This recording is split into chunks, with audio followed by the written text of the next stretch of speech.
Patay na nga nakaplagan ang 54 anyos nga lalaki nga si Edgardo Antok, residente sa Roman Diaz, Calinan, Davao City. Human nga gituuhan kini nga nahagbong sa dike og nidiretso sa tubig. Saysay pa sa anak nini nga si Edjan Abes, 21 anyos. Gikan sumala pa ang iyang amahan. Mitambong og kasal nga dool ra usab sa ilang panimalay. Apan nagkadlaw na lang sukad kagahapon, wa paghihapon mahibalik ang iyang amahan. Butang nga nabalaka na kini.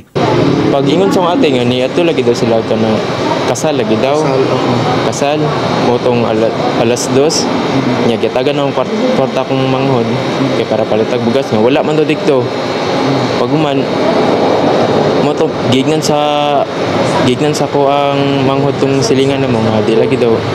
O kung maabot igna nga di na daw palakon. Kung naabot nya alas 12 na sa kadlaw nakita wala pa Japon.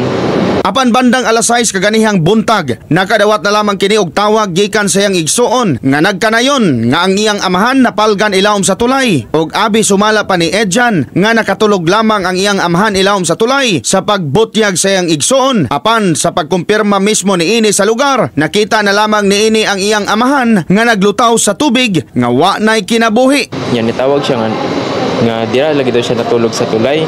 Abi ko natulog lang. Tingalaw daghan na magtao god. Pagtanaw na sana siya na-slide siya dito.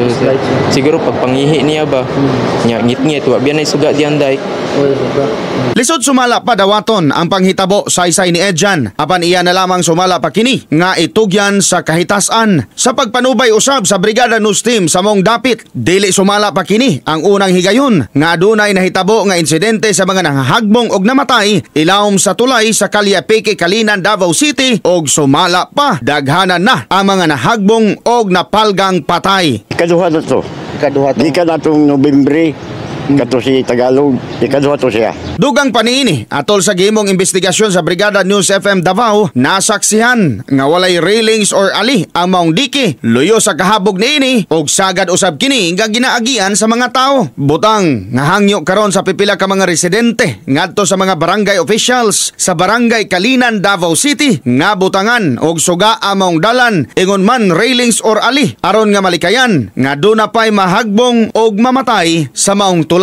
Akong plano karong adlaw mo ato ko kapitan. Mo request ko og solar pa para mahayag-hayag pagdaog bitan nila diya sagdan. Nikit man guna diya. Tapos bag-o lang tong isa namatay atong Nobyembre karon gisundan na pod. Napansin nato walay ali walay koral. Walay barandilya. Dili para spikas na barandilya. In the heart of changing lives, kini si Brigada Aldren Mantawil, Brigada News.